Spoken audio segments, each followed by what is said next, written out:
When my wife looked at me with cold eyes and said, "Love is over, I'm just pretending now," I felt a rage burning under my skin.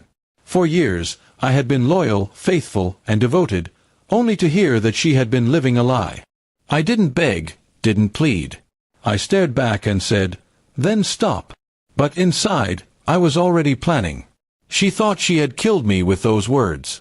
She thought I would crumble, that I would chase her while she ran into the arms of whoever she was really in love with.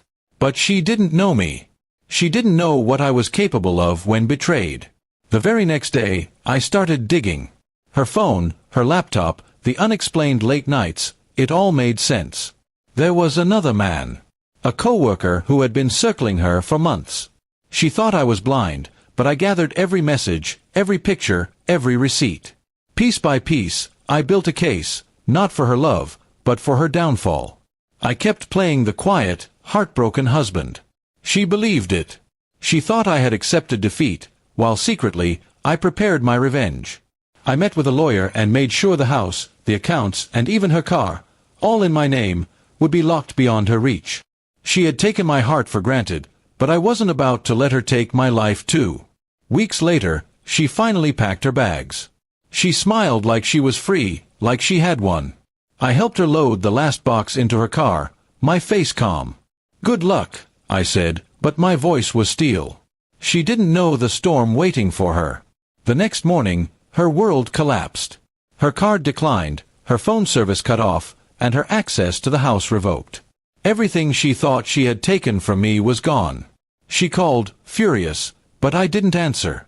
Instead, I sent her the evidence, screenshots of her lies, her affair, and my final message: "You were pretending." I was preparing. Rumors spread fast. Her job discovered the affair with her coworker.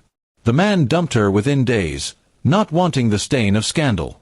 She lost her position, her reputation, and the fake life she tried to build. Meanwhile, I walked away with everything intact: money, stability, and most importantly, my pride. One evening, she showed up at my door, eyes red, begging for another chance. She whispered, "I made a mistake." I looked at her for a long moment, remembering the night she told me love was over. Then I smiled coldly and said, "You already stopped. Now it's my turn." I closed the door in her face. After that night, I never looked back. I rebuilt my life without her shadow hanging over me. Freedom tasted better than the love she had faked. And every time I remembered her words, I felt no pain, only satisfaction. Her ending was her own choice, but the revenge was mine. She pretended to love me, and I pretended to be broken. In the end, I was the one who walked away whole, while she was left with nothing. And that was justice.